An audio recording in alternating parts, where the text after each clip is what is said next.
That got tiresome about the second time he did that. And yet. And it lived forever, didn't it? Forever and ever and ever. And now he is the voice of the Las Vegas Raiders.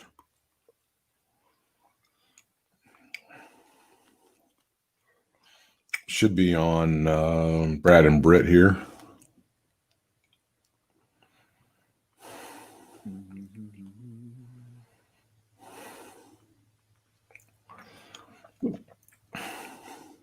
Yes, there it is on Brad and Britt. And now I'm going to share it with everybody.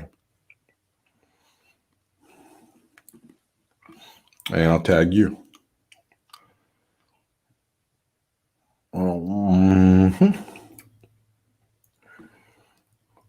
There you are. You've been tagged and shared and all that stuff. Now I'm going to go over to Twitter and do it as well.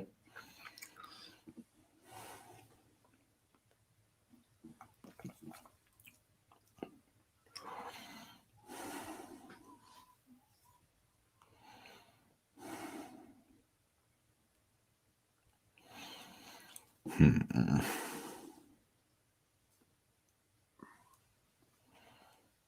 hair's terrible today, isn't it? No more than usual, really. Did you listen to Lewis Black with Gilbert? I haven't heard it. No, I haven't heard it yet. His mother's 102. Wow. Did you talk about life in Chapel Hill? No. You know what? No one cares. I saw him walking around a couple times in Chapel Hill, just strolling down Franklin Street after getting a coffee or whatever. How long ago? Oh, many years ago. Yeah, I don't think he's there anymore. Really? I don't know. I think he still lives there. Not since they. No, he was a good friend of Matt Doherty, and when that all went down, he said, "I'm out." A lot of people don't know that. No, he moved there way after Matt Doherty was fired. Dear God. It's been forever ago. All right, I'm ready to rock and roll whenever you are. All right.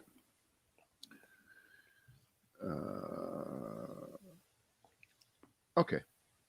It is the Brad and Britt cast, and we're glad you're with us here today, live on Facebook and YouTube and Armed Forces Television and radio. A salute to all of our men and women in uniform all around the world. And the Macy's Thanksgiving Day Parade follows us live. That's correct. Did you see the head of the CDC has said basically, forget Thanksgiving. If you can't do it outside, it's probably best that you not plan some kind of big indoor thing. So, and that was just recent. So I don't know how long it's going to take President Fuckface to attack the CDC for canceling Thanksgiving, but it's almost inevitable, wouldn't you say? First, they stopped us from saying Merry Christmas, and now they're trying to stop Thanksgiving, our beautiful Thanksgiving. Right. I'm not surprised. I hope people are still going to be able to burn down their patios and stuff by trying to deep fry a turkey. That's not. That's okay because it's outside. Good, and the fire from the deck will kill the virus. I think we have established that. I'm not sure if the CDC has said that officially, but I believe that's true. Yeah. Well, I don't know. We've had a war on Christmas. Are we going to turn this into a war on Thanksgiving now? Is that what we're going to do?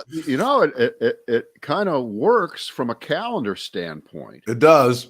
Because Christmas is too far off, and Thanksgiving is much closer to the election. It's just a couple of weeks after the election. So I think it has a little bit more pizzazz than worrying about the war on Christmas, because I think Christmas threw in the towel and asked for peace talks, and that one's over.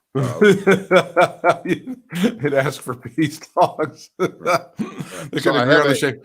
Yeah. All right. So let's do fun with courts and law school and lawyer shit.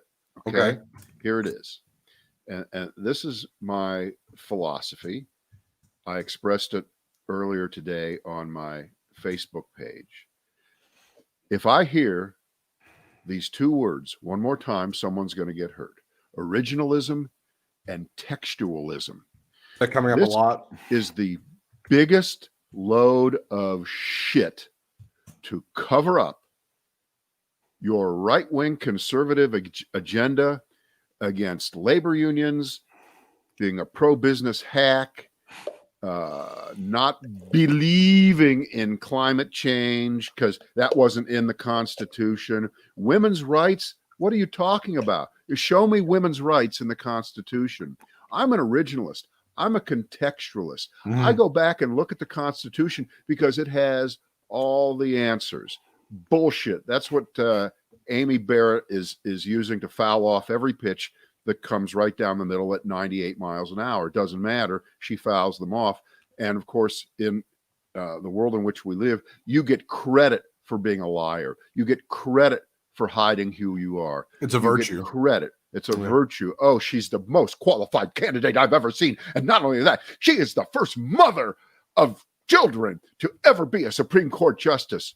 Wow. Whoop-de-fucking-do. That's really going to matter. That's really going to matter when 20 million people lose their health care coverage and coverage for pre-existing conditions. After all, she is a mother. And so, you know what? That makes it even worse when you think about it, doesn't it? How many mothers are going to have their health care for their children taken away? Yeah. Right.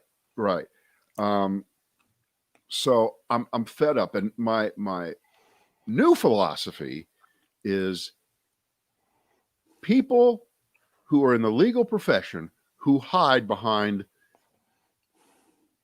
textualism and originalism because Antonin Scalia, the dead judge whose daughter-in-law now has COVID-19, she's now on the list. That would be the labor secretary, Scalia's wife. So that's another one who was at the party 2 weeks ago. Wow. Who has come down positive. Add her to the list. Right. If you are, and I don't know how else to term it, if you are leaning on, if you are hiding behind the original words as written almost 250 years ago by the founding fathers to justify everything, then as the years go on and the United States continues to exist, let's say we become a 500-year-old country 250 years from now, we're 1,000 years old. Are we still going to have judges in the high positions like the Supreme Court still saying, well, what was written 500 years ago, what was written 1,000 years ago? That's what we need to go by. Because you know what that turns you into? That turns you into the equivalent of people who think that the Old Testament, that all the bullshit in the Old Testament needs to be followed literally. Can't change it. It was written down. Stop eating what they were doing. Yeah. Stop eating shellfish immediately. Yeah, I actually looked up some of the weirdest shit that's in the Bible. Oh God, the Old Testament. Oh my God, did you this stuff is unbelievable. Like there's nothing in there. Like if my brother died, I would be obligated to impregnate my sister-in-law. That's in the Old Testament. Obviously, no shellfish. This is good. When fighting another man, chop off his wife's hand if she grabs your genitals. Well, I always do that. I mean, I gotta say, women suspected of adultery have to drink dirty water. Really? We can't just stone them? No. Or you move to Flint, Michigan. It accomplishes the same thing. You see what I did there? I see what you did. Yeah. And when the corporations are given more power under Amy Coney Barrett, then we'll all have dirty water to drink. So all the whores are going to go down. So it's perfect. Don't wear clothes made of both linen and wool. Yeah. Don't sit where a menstruating woman has sat. Huh. If your slaves refuse freedom, pierce their ears. Here's a good one. This is going to be a problem. You can't kill a burglar during the day. So never boil a baby goat in its mother's milk. It's there. It's true. I'm an originalist. I'm a textualist on the Bible and on the Constitution. At that point, we just got to figure out what the punishment would be for baby, Yeah. boiling the baby goat in its mother's milk. And this kabuki dance that she's doing with the Republican senators lobbing softballs to her, it's embarrassing. And they're all still going to vote for her anyway. We understand that. That's not the question. I think that the Democrats just need to continue to hammer away to let the voters of the United States, who are already voting and who are still, God forbid there are any, on the fence about what they're going to do, lay out all the issues, lay out what's happening here. And this idea that she plays dumb when she's asked 7 different ways, when she's shown tweets the size of a billboard bigger than King Kong of Trump saying John Roberts was full of shit in that ruling on Obamacare. I'm going to get justices who will reverse that. And then, well, what do you think of that? Did you see that I didn't see it. I wasn't aware of that. You do see it now. You do have the gift of sight that God gave you from the Old Testament. Can you please tell us what you think of it now, Amy Coney Barrett? Would that be possible? That's right. Because even if you take the most generous view of what she's attempting to say, which is, I lived in a hermetically sealed bubble and I didn't pay any attention to anything going on in the world. And politics was the furthest thing from my mind because all I did was raise my children, drive them to school, and participate in charitable activities and go to the court and make decisions. That's was my whole life. That's all I did. But damn, I'm a good mother. Do you know that I have 7 kids and 2 of them are black and adopted from Haiti? Did I mention that? How many did you expose to COVID at that post party? I'm just curious. Right. Good mother, really awesome mother. But anyone that is not clear that it's not relevant that she's lying about the fact that she knew exactly what was going on in the political world. She was road tested. She was dissected. She was put back together piece by piece by the Federalist Society and the other groups that vet judges. And she was like the $6 million judge. She was, They put her together perfectly. We can remake her. We can make her better. Turn her into exactly. And they looked at everything she's ever written, all the petitions she's ever signed, all of the rulings that she's ever made, all of the things that she's done in her past, and said, this is the person that should go on the list that Donald Trump can choose from. And he picked her, of course, because she's right out of central casting. Let's say that, but that's what he's thinking.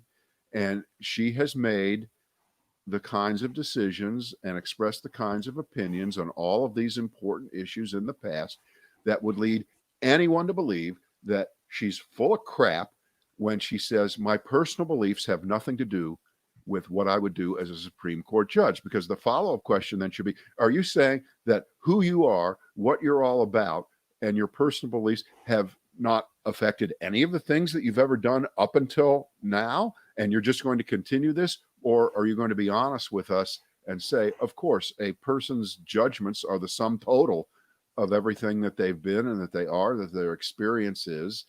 And you add that up with Antonin Scalia is my hero, my idol, my God.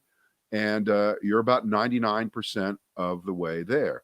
When she will not answer the question about whether a president should commit to a peaceful transfer of power, when she won't say that, that's a bridge too far. Okay, it doesn't have to be Donald Trump. Let's say it's President X 30 years from now. I don't feel comfortable. Should President X need I don't feel comfortable. I'm sorry. I just can't say anything about that.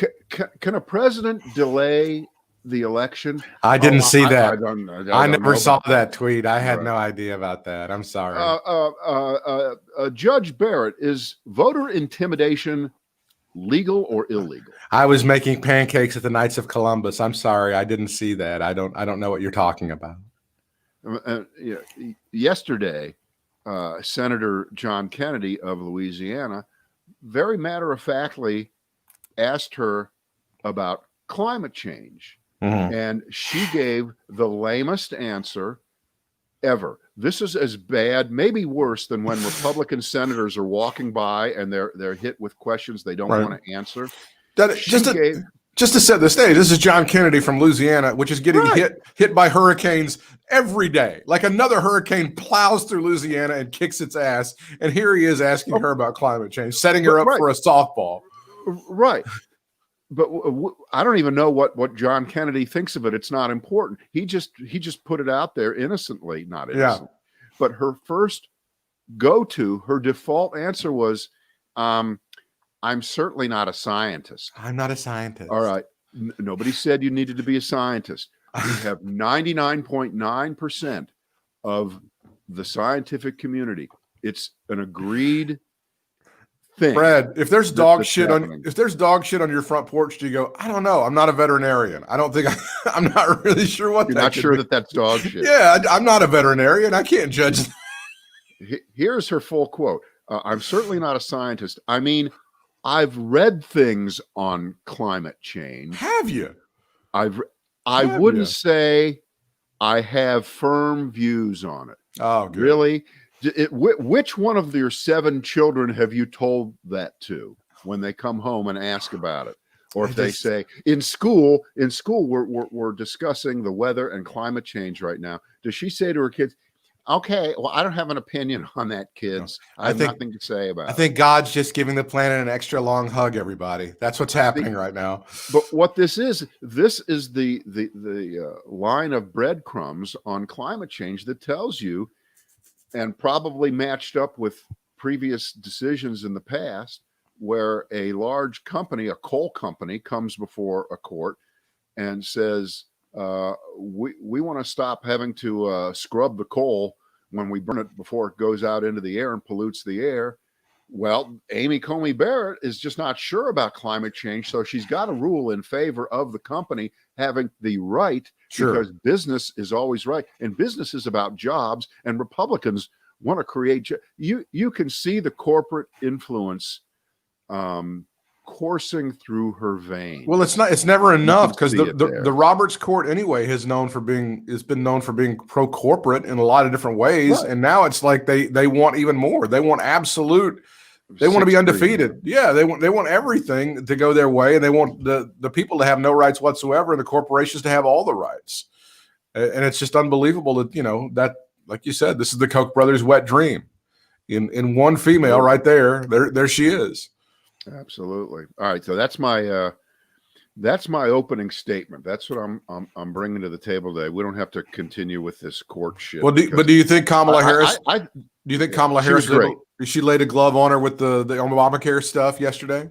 It isn't a question of laying a glove on her. Yeah, it's because laying a glove on her would indicate, oh, well, there's a couple Republicans who are going to come to Jesus over this and realize exactly what it's going to do in their states to hundreds of thousands of people. They're not going to do that.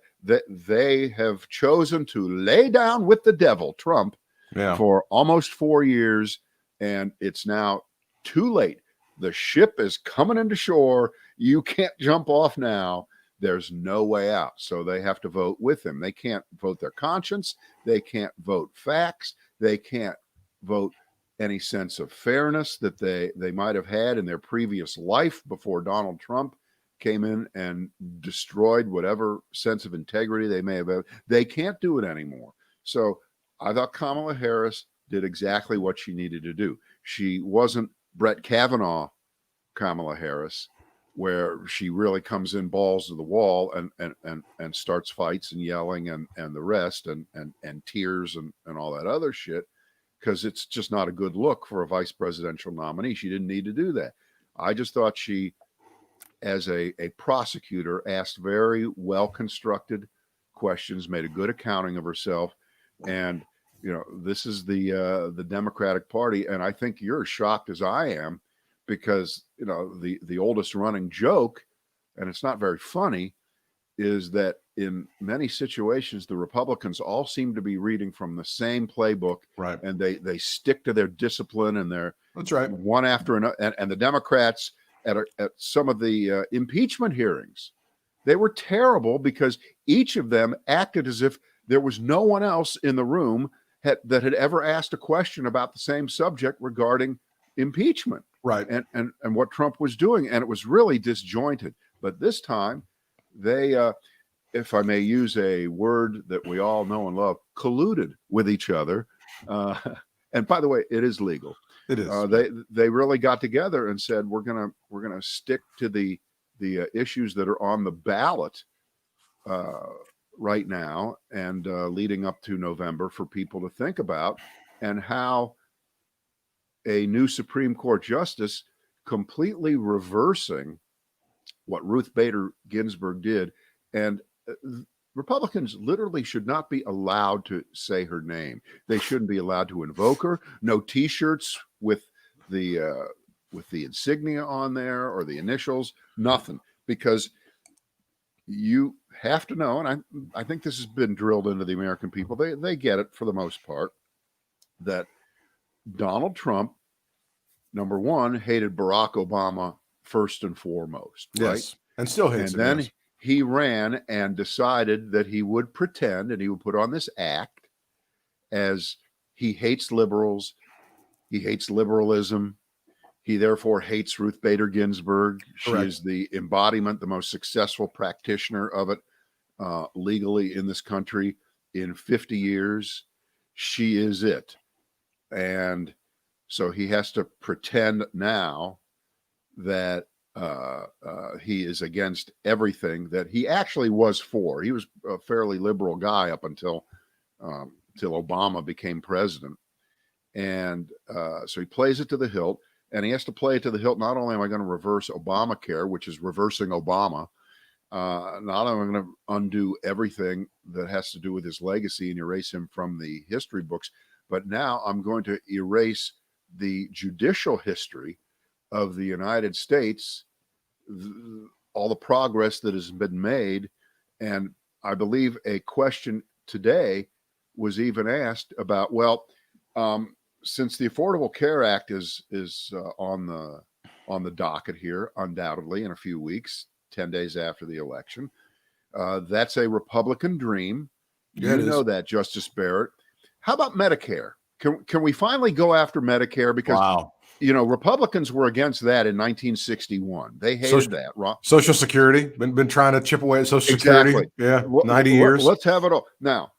How many times in the last 4 years have we talked about this? That it was never just about reversing Obamacare. Yeah. It was about going all the way back to the New Deal. It was all about going back to FDR. Yeah. And we kind of alluded to if they could take away Social Security, they would. And then we point out that in other countries, conservative parties, and it's not a perfect analogy, but over in Britain, for instance, when Margaret Thatcher, a soulmate of Ronald Reagan, became prime minister, she went out of her way to say, we are not going to fuck with the National Health Service. We're not going to fuck with the socialized medicine that we have in Britain because people like it.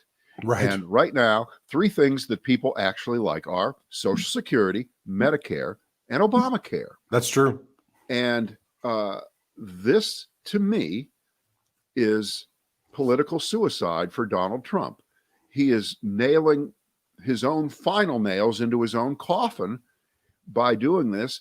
And I think we're being proven right here. This is not going to be a exciter of Trump voters who are out there to run to the polls and vote because of whatever they've been watching on TV. And I have news for you.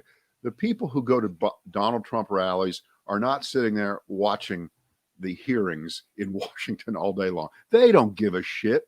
They just want to own the libs. They just want to not wear a mask. They just want to let you know that Donald Trump is the embodiment of standing up to everything that they have supposedly, but not really, have been against. And I think that in the next round of polls, you're going to see Joe Biden gain a few more points, and that's cascading down all over the country. And Cal Cunningham is still ahead in North Carolina. Maybe he even gained points. So isn't it amazing? Isn't it amazing that they've gotten no traction on this with Cal Cunningham? Right. Everything they've thrown at the wall, has just slid right off and right down onto the floor. And late yesterday afternoon and early into the evening, the side was struck out. They couldn't even get their bat on the ball with what Donald Trump had been promising for how many months? 6 months, a year? There is going to be a report that is going to come out. Is this the Durham report? Is this like the Durham report? This was going to be the killer. This is going to be the one thing that proves that they were all plotting against me from minute one, that they were using the FBI and but wait a minute, they've CIA. They released the unmasking thing this week, and it was a big fat, shall I say, nothing burger. That's right. For 4 years, they looked into this shit about unmasking, and it was nothing. Right. It never was. And Trump, hate to say it, defeated once again by the deep state, because he was counting on even Bill Barr or I shouldn't even use the word even. He was counting on Bill Barr to go to the next level of corruption, and Bill Barr refused to. Bill Barr said, nothing to see, move on. And they're trying to soften it and fake it by saying that there will not be an actual report on the nothing that we found, at least until after the election. Well, as you know, after the election, nothing matters. Nobody cares. It will disappear into thin air like a bubble that you blow that just blows away. Nobody's going to care about it. Nobody cares about it now. And now that there's nothing there, they care about it even less. And they'll care about it even less than less after the election. And so if that's the October surprise, and by the way, if I may say so, we are about out of time.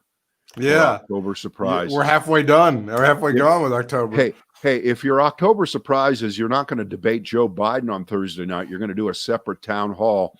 That's they're not on at the same time, are they? I think they're going to be. Yeah, I think they're going to be on. Trump is. I know that Trump is at 8:00 on NBC. Right. Would they be stupid enough to be running at the same time? So well, it's NBC. Like you said, they've kissed his ass and everything else. Why would they stop now?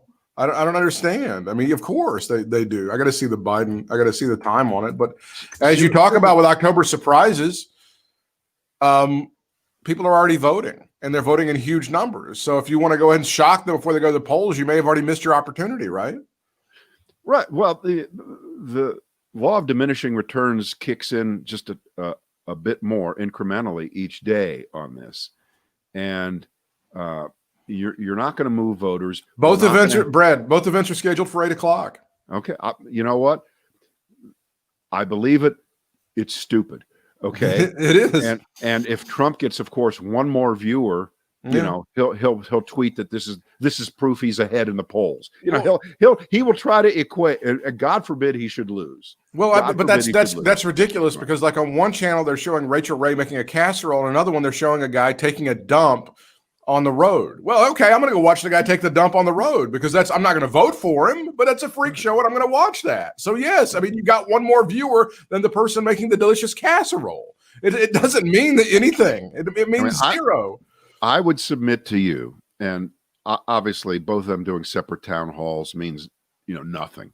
That's a complete nothing. Right? I got twice as many viewers as Sleepy Joe. Right. No, it just doesn't matter. Yeah, because the tens of millions of undecided voters will tune in and make a decision, but okay, it doesn't mean anything. We'll never remember. But that meme that Trump retweeted, that looks like the kind of shit that I'm capable of doing. That's how badly it was produced. That meme of people watching television in a rest home, and Joe Biden's head is stuck on one of the people, and they're all in wheelchairs. And at the bottom of the meme, it says Joe Biden for president, and they crossed out the P, so it says Joe Biden for resident. Is the dumbest. Every day you go, how could he do something stupider? That is the dumbest thing, because, at his rallies, he gets lots of applause for saying, Joe Biden is near death. He's a dementia-ridden wet rag of nothingness. He can't get a word out. He makes mistakes. He called it an N95H1 mask the other day. He's so senile. All right, he's doing that. And then he tweets out this meme that shows that Joe Biden is near death and sitting with old residents in a rest home. Therefore, all right, Joe Biden, on the same day that went out, was speaking the way Joe Biden does, wearing a mask, calmly, and talking to those people in Florida, saying that none of you have been able to hug your grandkids for 8 months because Donald Trump fucked up. And I have some news for the Republican Party. You know, they've depended on older voters for a long time, especially in Florida. The quote, older voters who are in Florida now are not the same ones who were there 10 or 15 years ago. Many of those people are dead. These are baby boomer older voters, Don, and they don't take kindly. None of us take kindly to being portrayed in the worst light possible, as being near death in a nursing home, because you can't have it both ways. You can't want to believe that you can still live your life and do things and be a productive citizen for as long as you can, and then allow Donald Trump to portray you in that way. It is so insulting. It is just the worst stupid thing for a candidate to do. Do you think that's going to gain you older voters? No, I in don't think Florida so. Or in Arizona, Trump? Don't you think that is one of the dumbest things you've ever seen? It's pretty dumb, but I mean, it's difficult. Just stupid. But you can just see how someone presented that to him, and it's like when you're in fourth grade and you're seeing naked pictures for the first. Oh my God! It's a naked girl. What are those things? Oh my God. I got to show everybody. That's Trump. That's true. That's Trump. Oh my God. Joe Biden is this old, dementia riddled fossil. Senile. Look, let's send it out. Everybody will then realize that I'm young and vigorous, and I'm still fucking. No, I'm not still. I haven't touched her for 12 years. Okay. It's a long time for sure. Right. With 500,000 votes already cast, President Trump and Senator Tom Tillis trail their Democratic challengers in North Carolina. This is a New York Times story that's highlighting a new Siena College poll. It's 46-42 in favor of Joe Biden, according to this poll from Siena. And this is among likely voters. This is within the margin of error. Roy Cooper continues to lead Dan Forrest 51-37, and Cal Cunningham continues to lead Tom Tillis by 46-42 as well. Or 41-37, I should say. So it's 51-30. So this is the new poll, and it seems to be voting pretty badly for Trump in North Carolina, Brad. Well, I mean, he's within the margin of error. So he's got a shot. He certainly has a shot, and the election's not over, and everybody has to get out and vote, and there's no resting on your laurels, and there's no at the last minute say, yeah, I understand everybody has to get out and vote, but I'm just one voter. I don't matter. That's what happened in 2016. That's why Hillary Clinton won. That cannot be allowed to happen this time. You can't let it slip for a minute. I think we're going to see a lot of long lines in North Carolina when early voting in person starts tomorrow. I think it's going to be no doubt about it. a lot. So people need to have a plan. As now they're going to do this to go with a group of people or do whatever they do or make sure their phone is charged, whatever you got to do, because you might be standing in line for a while. Have snacks. Deliver snacks, whatever you got to do to make it happen, because there needs to be some sort of plan in order for you to cast your vote and have your voice heard for sure. Yeah. It's almost as if he's trying to lose. Well, we thought this for a little while in 2016, and there was we always talk about the law of diminishing returns. If you do a rally every day, if you do multiple rallies every day, right, each one of them becomes less and less. It's like you're watching your phone run down, okay? and before you know it, it says 4%, and you go, oh shit, what do I do? Oh, I'll just keep using it till it goes to zero. And he's used up any novelty of these rallies, because it's the same list of songs, it's the same grievances, and even if it wasn't, even if there was no pandemic and he was doing these rallies, I don't know how effective they would be. But because the bigger story at the rallies is that thousands of people are willing to follow him over the cliff of coronavirus and expose each other and go maskless. And then the Potemkin Village scene of people wearing masks with Trump's name on it right behind him. You know, the 20 people that are in the direct straight shot are wearing masks. And then when they pull back, and Trump, about 8 times yesterday, they never show the big size crowd, giant crowd. And he's saying this while they're showing the giant crowd. Okay. So nobody cares. We're not impressed with how many people show up at the greater Johnstown, PA airport. It doesn't matter because they're a smaller subset of a smaller group of blind adherents to Donald Trump as time ticks on. I think that's what's being reflected in the polls. I mean, Joe Biden could open up a 35-point lead, 35, and you'd still have rallies where that same amount of people would show up all over the country. I don't think it matters. No, I don't think it matters because the hardcore is the hardcore. It doesn't matter how many years Jimmy Buffett does he is always going to have a full. Some dick is going to pay $40 to hear Margaritaville, no matter what. Some dick is going to want to go into a Margaritaville store and buy that lost shaker of salt for $29.95. Somebody's going to want that. Which brings us to, No, I just want to mention that it must have been about 15 years ago when we were with the kids at Disney. We did eat at one of his restaurants there. I think that it was at Disney World. I think it's Universal. I think it's where they have Universal. Okay, City Walk and Universal is where they had. That's right. And you know, it was pretty good. Stop it! Would you have the coconut? Better than I thought. You are such a basic. You're such a basic bitch. What did you have? The coconut shrimp? Excuse me, I don't remember what I had 15 years ago. Did you have the cheeseburger in paradise? I'm Judge Barrett. I don't recall. You had the cheeseburger in paradise with a land shark lager. Speaking of Johnstown, Pennsylvania, suburban women, will you please like me, says Donald Trump. I saved your damn neighborhood, okay? This is Donald Trump's appeal to suburban women. I kept the Negroes from moving next to you. Now you are required to vote for me. That's essentially the message, isn't it? All right. Number one, he hasn't actually done anything. No, all right? First of all, except be a racist. Right. Okay? And number two, the best way to get people to like you is not to beg people. Please like me. Please like me. I haven't seen such a desperate, pathetic plea since Jeb Bush in New Hampshire in February of 2016 made what I thought was actually a pretty good speech in front of a couple hundred people about how he was not going to be an asshole, not going to be a chaos president, was going to do things the way the country expected them to be done with thoughtfulness.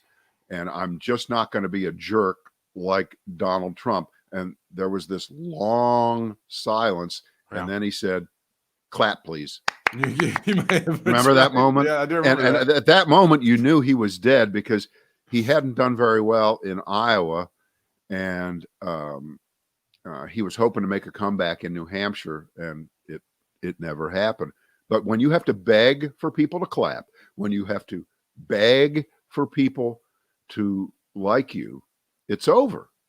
It's in effect. It's over. And remember, what is he? What in about the 4th or 5th month of this? Pretty much. Suburban women, and every bit of public research and polling says that those people are moving away from him. They hate him. They hate him. They think Joe Biden is better on safety and security. Remember those commercials? I'm old enough to remember them. Maybe you are too. The ones where the woman stumbled and called 911, and yes, there's a message on the 911 saying, "No, we can't come right now. We'll get back to you in 4 days." And then they'd show riots. Right. those commercials disappeared, didn't they? You know why? Because they didn't work. They were stupid. They did not work. They were completely stupid, and nobody bought that at all. Yeah. So suburban women, please like me. I don't understand how that doesn't work, Brad. I don't understand how he doesn't just gain, how they just don't flock to him. I mean, the only demographic that he's really winning is like, it's like white men with no college degree. Isn't any like dead even with white men? Like it's like 48 to 48 or something like that among white men. Right. He isn't doing as well as 2016 Donald Trump did with that group. All right. So let's add up the numbers here. He's not doing as well with his core of his core. Right. He's doing significantly worse with the entire female species. That's correct. Forget if they live in the suburbs, right? If they live in cities, if they're human, female dolphins, female whales, they live on the farm, right? It doesn't matter. He's down more than 25 points with that group. Just based on those two things alone, he loses the election. And the only caveat and the only out we give ourselves on this is that we don't know what's going on Facebook. We don't know what kind of micro-targeting, brilliant, lying, bullshit micro-targeting that he's doing and that Russians are doing. That's it. That is motivating a group of people that are not being measured or are lying to pollsters in numbers, to quote Donald Trump, that have never been seen before. I don't think that's happening. And Russia, Russia, if you're listening, can you please make the suburban women like me? That's I mean, that's essentially, then, like you said, he's at these huge events. I really, and I don't wish this, but I would like to have a count of how many people died by going to these events who won't be able to vote for him because they didn't make a plan and they didn't vote ahead and they were just going to vote on November 3rd, but they died ahead of time because they went to one of his stupid events. I mean, Herman Cain is one of them, but that's the most famous one. Right. I mean, I don't think we have a death toll, but I think the number was 9 who undoubtedly contracted it from the one he did up in Minnesota about 3 or 4 weeks ago.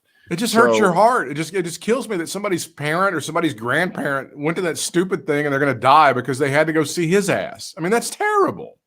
How do you even explain that to your kids? Oh, grandma died because she had to go see, fuckface McGee up at the St. Paul Civic Center ranting and raving like a lunatic. That drives me nuts. We watch it every day. I understand, if I read it correctly, that Trump wants to do 2 or 3 rallies per day. He's just, that he thinks that that's the key, that's going to, and I think it long ago past the point of no return where the rallies are inverse motivators for people who hate Trump. They're a detriment, He squeezed every bit of juice out of that lemon, I think. Yeah, by far. And we often measure the mass effectiveness of this by who's covering these on TV anymore. Last night, he got minimal coverage on Fox. He got minimal coverage. They cut in and they cut out. Wow. They didn't cut out. The other 2 didn't bother. And he was 0 for 3 on the 3 C-SPANs. Okay. No, nothing on the 3 C-SPAN. Nothing on the C-SPANs. Now he got a replay on it later at night. But General Grant's dental habits bumped him in real time. That's right.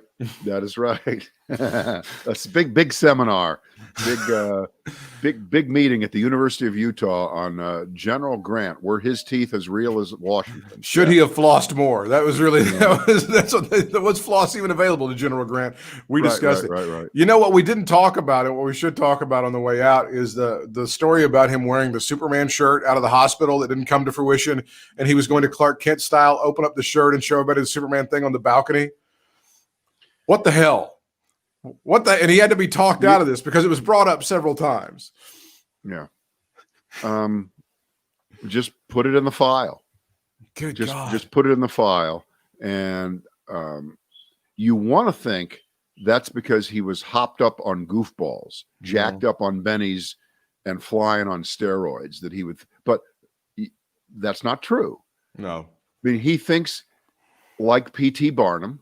He thinks like Ripley's believe it or not, that guy, Mr. Ripley, that very talented Mr. Ripley, by the way,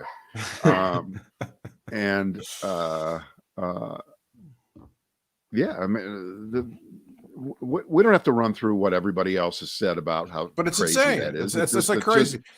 But if you I will tell you this, if you do want to get your own Superman shirt for when you cure and you conquer COVID-19 and become immune, as Donald Trump now says, go ahead and get all your Superman stuff at Amazon. Go get it at our Amazon store, which is shop.bradandbritt.com. It is the final day of Prime Day, and you can support us and get Amazon's best deals of the year at shop.bradandbritt.com.